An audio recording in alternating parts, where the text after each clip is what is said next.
Welcome back to another edition of Broadband Action, a podcast presented by Community Broadband Action Network. I'm Curtis Dean. Today, we're going to be talking about alternative ways to provide affordable broadband connectivity to Americans. As we all know, the Affordable Connectivity Program, which has done exactly that for the past 2.5 years, is going to be ending the last fully funded month of April, and then possibly some remaining funding for part of May. But for most providers, the project will be shutting down. And with most providers, they'll go back to status quo. Their customers will not have a subsidy of any type, and those who can't afford it will either have to make some really tough financial decisions or will have to do without. However, we do have some broadband providers out there, small, community-focused, community-caring providers that aren't really affected by the ACP shutdown because they've been doing affordability for a long time and doing it within their own rate structure. And so we're really excited to be talking about these homegrown ACP alternatives today. So I'd like to introduce our guests on the podcast today. First of all, Chad Crager is with Fort Collins Connexion and coming to us from the mountainous state of Colorado. Hi, Craig. How are you? Chad, how are you? I'm great, Curtis. Thanks for having me today. And Chris Roy is with Shrewsbury Electric and Cable Company, also known as SELCO. And Chris is coming from the not quite as mountainous area of Eastern Massachusetts. Chris, thanks for coming on. Thanks for having me. Appreciate it. You bet. I thought of this topic a while back because Chris, you and I were having a conversation, and I wasn't aware at that time, but you pointed out that SELCO's been doing an affordable program of its own for many years, and so then I thought about that, and I heard what Fort Collins is doing. I thought this is a great topic because, it's something that other providers that have a deep focus on community's commitment could be thinking about. So let's just start with you, Chris, since you kind of started me on this journey of discovery here. Talk about, first of all, did you even participate in ACP and the EBB before it, or did you just keep doing your own program? And what is your own program? Yeah, those are great questions. So we never opted into the ACP program. Our approach has always been to make sure that we provide as much support to the community as possible. So we didn't want something that could be subject to change or any other risk outside of our control. And so one of the staples of that is being able to incorporate programs like an income qualified discount as part of our regular business. In other words, our regular rates and our suite of services we offer the community. So a little bit more detail on that, Chris. When did you start doing an affordability program, and what does that look like in Shrewsbury, Mass? Sure. So what I would say is the program as we see it today was revamped last year, and okay. So what we have, which is nice because you get new data points, with a program like ACP, and it helps you take a look at is the program that we're offering relevant to today. So, so today's program, we offer a $20 per month discount off of our 4 broadband packages. And so what's really nice about that is because of our connections to the community, we want to make sure the folks that qualify for that program are also taking advantage of all the other programs that are out there. Like not to throw out a bunch of different acronyms, but the Home Energy Assistance Program, otherwise known as LIHEAP, or there's public housing. So if you qualify in general for public housing, you'd qualify for this program, tax relief. And so what we do is, in order to qualify for the $20, if you simply qualify for these other programs, we just confirm that eligibility in it, and the other pieces to make it easy. And so then you qualify for our program, and your account gets updated accordingly. And so just for a quick example, If you're looking for our most affordable program on our fiber system, we offer a 50 megabit per second, download speed and a 50 megabit per second upload speed. The regular price on that is $39.95, and obviously you can take the $20 off of that. So you have a $19.95 package for a 50/50 Great service. That seems very fair, and you're not cheating them by giving them just a little bit of bandwidth. You're giving them enough to actually get stuff done. That's great. Exactly. And we're mindful of that. So we did make the conscious decision that $20 discount can't apply to the other programs. So you could even take the next tier, which goes all the way up to 250 megabits per second. Right. And that was something that ACP required the provider to allow the customer to take their discount, their subsidy, to whichever package they wanted. It probably just meant that most people took it to the cheapest package available, so their out of pocket was the least amount. Right. Well, turning to you now, Chad. You guys have not been in business as long as SELCO, because Chris, golly, you guys have been doing internet for what, 15, 20 years? Longer? Yeah. Geez, that was 1986. Wow. Yeah. Well, Chad, you were probably still in grade school when actually you probably were both in grade school when SELCO started doing internet. Now that I think about it, but maybe just give everybody a little outline of Fort Collins Connection, because you guys are a really amazing story and one of the true superstar stories of the budding municipal broadband field in the state of Colorado.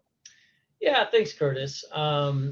Fort Collins Connection, really, I'll start back earlier, but the city of Fort Collins decided in 2017 really that they wanted to have much better internet.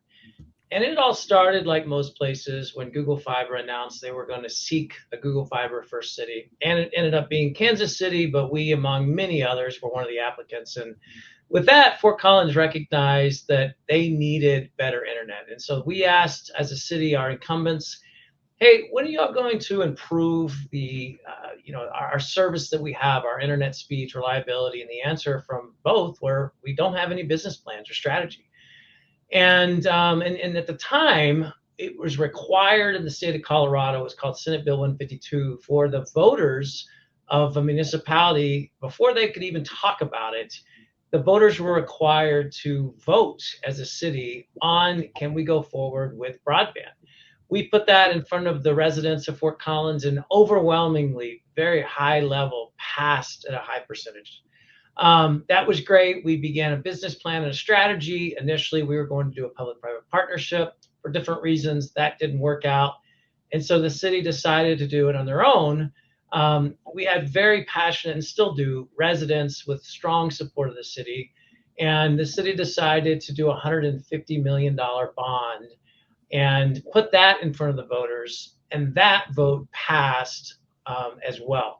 And that was an important piece, because one of the incumbents spent almost $1 million to try to make that fail, while some very passionate residents got together and spent they raised $15,000 and spent that, and the initiative passed, which allowed the city to go forward with Connection. We began construction of the entire city in 2019. We finished the main build about 6 months ago. The entire city, we have about 170,000 residents with 80,000 premises, and our entire infrastructure for Connection is underground. Really exciting, because in the 80s, we made the decision to underground our electric. So it's really important for us, not just from a reliability, from an aesthetic perspective as well. Part of Connection that's really exciting is, from the beginning, we recognized we wanted to create a digital inclusion fund. And so we made the decision day one, really before we started collecting revenue, to set aside 6% of our revenue into what we call a pilot, or payment in lieu of taxes. And what this allowed us to do is it goes towards things, and I'll get into the digital equity rate, but not just the digital equity rate I'll talk about, but also it's gone into hardware. It's gone into funding a position at the school district to be a digital liaison to go into areas. because it's not just providing access, it is the education and the jobs, things like that. The digital equity rate is great for Fort Collins. So we don't have any speeds lower than a gig. Our offerings are 1, 2, and 10 gig symmetrical speeds. And so if someone, right now our 1 gig price is $70 for 1 gig symmetrical. If someone qualifies for digital equity rate, they pay $20 for that 1 gig symmetrical. We don't believe in any kind of throttling. And that $50 delta or difference is made up by that 6% of revenue that is set aside. We have about 650 customers. We expect that to be much higher once we continue to build out our MDUs. One thing about Fort Collins that is interesting is that it's more than 40% MDUs, multi-dwelling units, apartments, townhomes, and the like, where most cities are around 15%. And the reality is folks that generally qualify for digital equity rates are living in those MDUs. So as we reach more of those, we reach more customers, and we're getting to a point now where we're able to go into bulk MDUs that have digital equity residents, and those are where the actual MDU to live there, it is income qualified. The last thing I'll say is that we have actually partnered to create an app called Get FOCO, to where if you are able to qualify for Connexion's digital equity rate, you're automatically, similar to what Chris talked about, but you're automatically into other aspects of the city, whether it's recreation, whether it's registering your animal, which is really exciting because we had 7 or 9 different aspects of of income qualified pieces of the city that were all over the place. And so we've really been able to put it into one place, which makes it so much easier for our residents.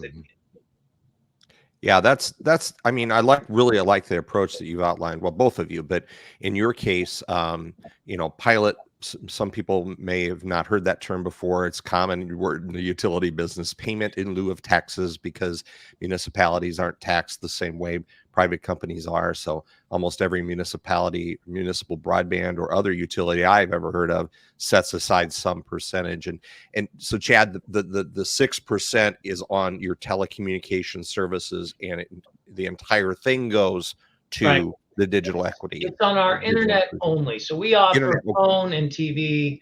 Okay. That 6% comes from internet. And I'll note that, and this is important, is that our $70 is very much an extreme value in our market. Mm-hmm. And so we are choosing to not increase our price to make up for that 6%, but to absorb it into our business, because we recognize the importance of it. So one of the arguments folks have made is that you're being subsidized. Well, we're not, because our price is actually competitive, or right. High, very high competition compared to the market, and we're still offering that 6%. So your customers don't see anything on their bill that reflects that 6%. It's just part of your operating expenses. That's correct. And Chris, that's how you guys do it too, right? Essentially, exactly. Considered a part of the cost of doing business in your town. Exactly. We, for instance, for our cost of service studies, we use some of the federal data. For instance, it's showing that 4% of Shrewsbury residents live below the poverty line. And so again, part of this is to make sure they are able to get access to these programs. And so if people aren't participating, we also are trying to find ways to make sure they know these are available to them, to be a tool that they can leverage, in a challenging environment. Mm-hmm. And so in this case, we just translate that to approximately just shy of $142,000 a year if it was fully subscribed, which we just bake into our cost of service study. Yeah. And again, with our size of a business, you're talking, insignificant impact to rates. So it's not. And Shrewsbury, you serve about how many homes and businesses there in Shrewsbury? Sure. Here we're about, on the broadband side, we're about 15,000 customers. So Chad's got a little bit bigger system, and it's brand new, and you got an older system, and you're in the process of rebuilding it to fiber to the home. back for across the whole network, right? Exactly. That's the other piece is, we are right in the middle of transitioning our old coaxial plant to fiber. Yeah. So some of this is transitioning all of these programs and speeds and, what fiber can do that coax can't. So there's a lot going on, a lot of moving parts. Absolutely.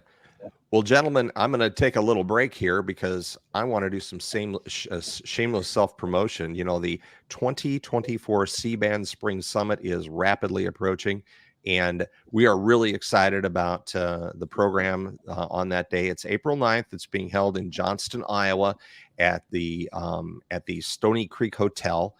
But you can even participate virtually because we have 3 sessions that day, and we're going to be live streaming the whole thing.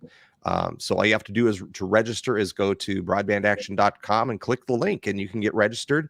And if you can join us in person, great. I'll grab you a cup of coffee on the afternoon. Or if you can attend virtually, that's fantastic too. And maybe the times don't work for you, we'll offer everything up as a recording for after the fact. So we encourage people to sign up and register for the C-Band Spring Summit. It's April 9th and live in Johnston, Iowa, and virtual everywhere else. So we hope you'll join us. It's going to be a great day. And you know what? Don't take my word for it. Take the word from our keynote speaker, who we are super excited to have, Gigi Sohn.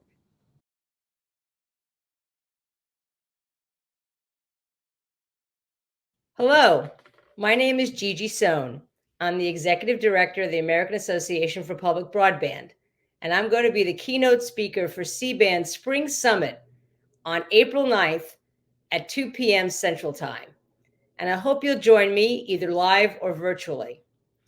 Let me talk a little bit about what the American Association of Public Broadband is. I'll call it AAPB, and what I'm going to talk about. So AAPB is an organization, it's a trade organization that represents networks that are owned by communities. So communities that have decided that the broadband service that they get from incumbents is not up to snuff, or maybe the incumbents don't even want to serve them.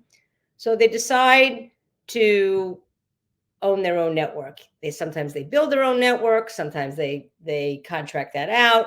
But the whole point is they own the infrastructure, and their motivation is not to maximize return on investment, but it's to serve everybody with affordable, robust broadband. And it's a really exciting time to be thinking about building a public broadband network for your community, because number one, the federal government's giving out a lot of money. They're giving it to the states first. We're giving it a lot of money to build broadband, to deploy broadband all over the country. And also, it's a business model whose time has come. The Institute for Local Self-Reliance just talked about how last year was one of the most fruitful years for local communities building their own broadband. So that's the good news. And I think there's something like 450 communities that have built their own broadband networks, plus on top of that, 200 cooperatives, which are entities, nonprofit entities that are owned by local community members. I consider that public broadband as well, very important parts of public broadband. So what I'm going to talk about is not only how public broadband is flourishing across America, but also because it's flourishing, the big cable and telecom companies are pushing back to try to delay or stop these builds, but not in their own name. Through surrogate organizations with very anodyne names like the Domestic Policy Caucus or the Utah Taxpayers Association. But again, these are funded by the largest cable and telecom companies trying to stop or delay, make them more costly, these public broadband bills. And they fail every time when you shine the light. So I'm looking forward to talking about not only what's going on in the field, but also if your community is thinking about building a broadband network, how you can get the community support necessary to stop these kind of attacks, because they're pretty much inevitable. I hate to say it, but everywhere where there's been a lot of success, these dark money groups pop up and try to throw sand in the gears. So I hope you join us again, April 9th, 2 p.m., the C-Band Spring Summit. I look forward to meeting folks and talking with you and promoting public broadband. Thank you. Well, gentlemen, the whole topic of these self-funded or homegrown affordable programs like this are very interesting to me. I have had a conversation with a number of small providers over the years, and they're always very hesitant to do anything like this. I think a lot of them were excited when EBB and ACP came along because they felt like, well, now I can finally do this, offer this to my customer without it cutting into my bottom line. But I also know plenty of small providers who said, well, I'm not going to enroll in ACP because it's going to run out of money and then everybody's going to be mad, which is exactly what has happened. But maybe just talk a little bit. I'll start with you, Chris. Talk a little bit about how this really isn't as big of a barrier as it might seem to somebody on the outside looking in. I mean, you mentioned some statistics about persons in the poverty level in Shrewsbury, but they don't all come to this program, do they? They don't. And again, I think it goes back to what's our core mission, and it goes back to the business model that we follow, right? We are a community-centric model, right? Our goal is to lift the Shrewsbury community up as high as it can go. And so to this point, all of our decisions are in that vein. And we wanted a durable program that can help anyone that's part of this community to prosper. And so that's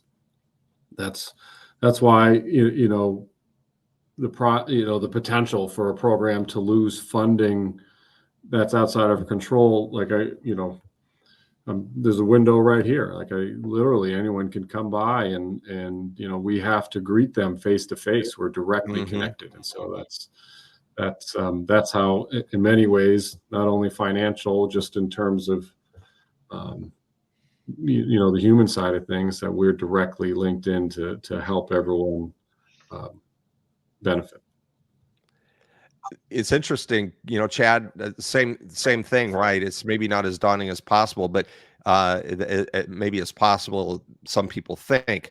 In your case, though, as you grow, as you get more success, you actually are growing your ability to meet the needs of the people who need that affordability fund. So, talk about, do you have any goals in place? Do you think by year 10, after you guys are all mature and everybody's built out and everybody's connected, do you have an idea of what percentage of people in your community will be taking advantage of that? Yeah, great question, Curtis. So right now, approximately 10% of folks in Fort Collins could qualify for our rate. The reality is, like we talked about, but as we build out to more MDUs, we will have the ability to reach more and more folks. Because of the way we set this up, we didn't push this hard at the beginning of our build because we were not collecting a lot of revenue, nor were we at MDUs. And so now that we are, have over 18,000 customers and continue to rapidly increase that number, our revenue increases, which allows us to have more funding to address as many digital inclusion residents as we possibly can. Because like Chris, the reality is we're in this for our residents, for the experience that they have, regardless of their socioeconomic level or where they are in the city of Fort Collins. It's extremely important is that it is now a utility. And because we are part of the city, we don't have any kind of profit that goes into shareholders. Our goal is to, of course, pay back our bonds, of which we have, we're paying back both the principal and interest, but as well as serve every resident that we can with the best possible internet through new infrastructure. Really exciting for us, but my goal, I would love to get to that, up to that 10% number. But one of the realities is, like any other resident in the city, we will always be building to MDUs because it does require a right of entry and permission from those property owners. And so as much as I want to get to every resident, and there are some residents, until the property owners allow us to be on the property, we're not going to be able to get to them. And so we continue to strive to sign up as many properties as we can. Well, that brings up an interesting, and this is a total sidebar. Did either of you see the proposal that the FCC chair released this week to basically ban bulk agreements for telecommunication services and MDUs. Any thoughts on that, and any ideas why this is suddenly a topic of discussion in Washington? We were just talking about this morning as staff, and so we've been very successful at developing relationships with new developers. Some brownfield existing buildings, but for the most part, we've developed, we have bulk agreements with quite a few new developments. And there is a massive advantage for folks moving in there because generally they're paying about $50 because of the bulk deal for a 1 gig symmetrical service. And that's hard to beat. Extremely reliable, great customer experience. And so for us, if that ability goes away, that will really impact the folks that live in those bulk agreements, because that price will jump to the same as what everyone else has paid at $70. Now, on the same note, I can tell you that I understand why at a high level, why the giant incumbents that have these bulk deals may not offer quite the value that we offer to our residents in Fort Collins. And so I understand on the other side why those concerns are in place, where if that, not just the speed and reliability, but the actual experience, if you try to call in, is low, then you're going to get complaints. And so that may be the driver of the FCC. And so like anything, there's a good reason behind it, but it will impact those that we have a bulk agreement with, and we offer such great value, at least in Fort Collins. Yeah, it seemed to me in reading that it's not really an order; it's a proposal from the chairwoman Rosenworcel. Sorry, I always get that one wrong.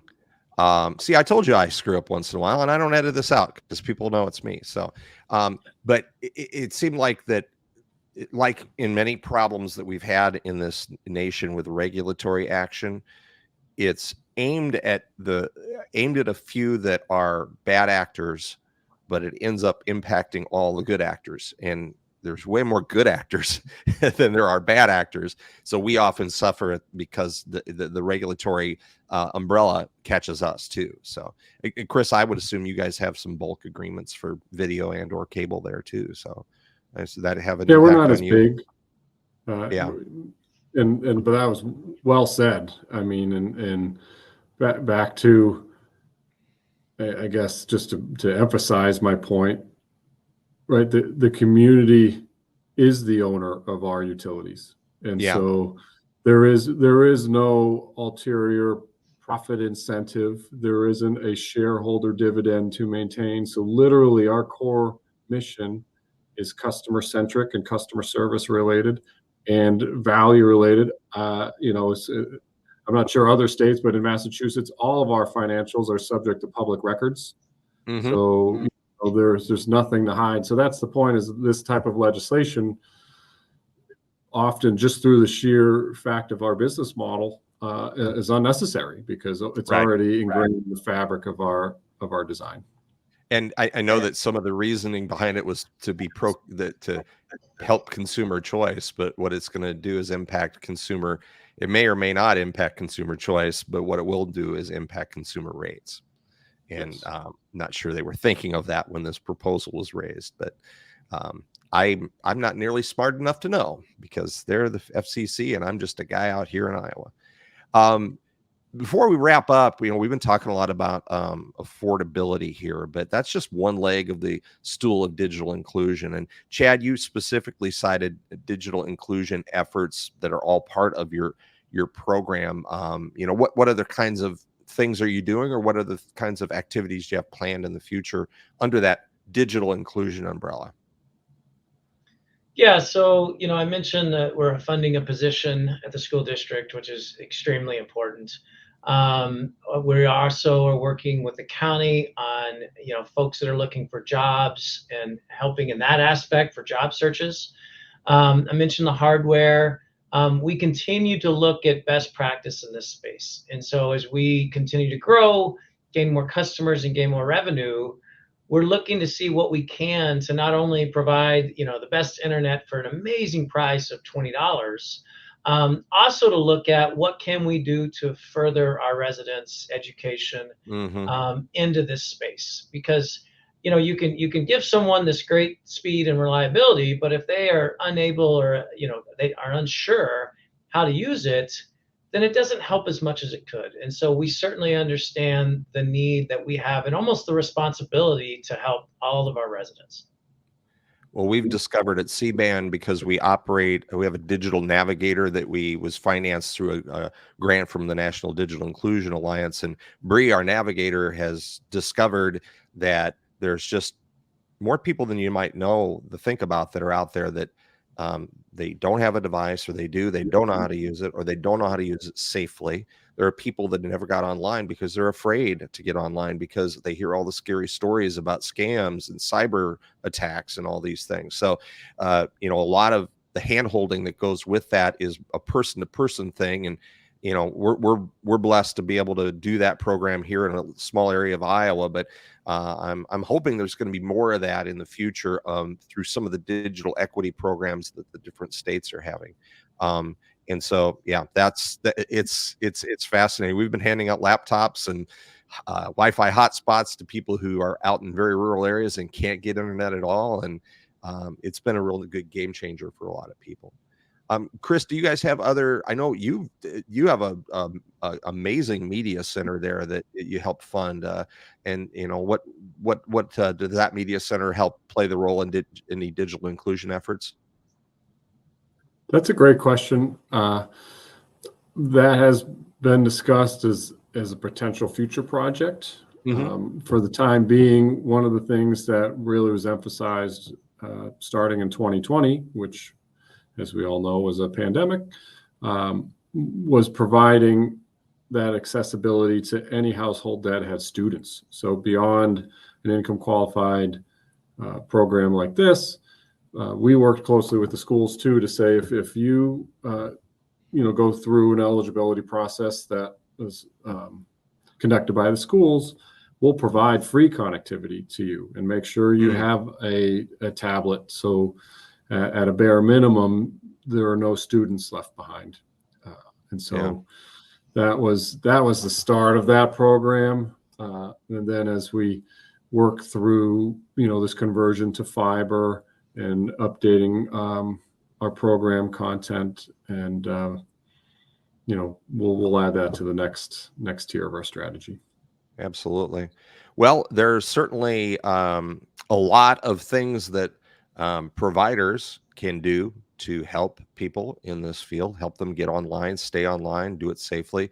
And it's really great to know that there are community-focused, community-caring providers out there, like both of your companies, that are helping their customers, their citizens, their owners, so to speak, through that process. So I really want to thank you both for taking time to be on the podcast today. Again, my guests have been Chad Crager, and he is the Broadband Executive Director at Fort Collins Connexion in Fort Collins, Colorado. And our other guest, Chris Roy, General Manager at Shrewsbury Electric and Cable Operations, or SELCO, in Shrewsbury, Mass.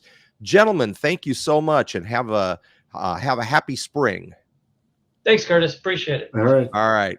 And we want to thank everybody who's watching or listening. We'll see you back here next time for the C-band Broadband Action podcast.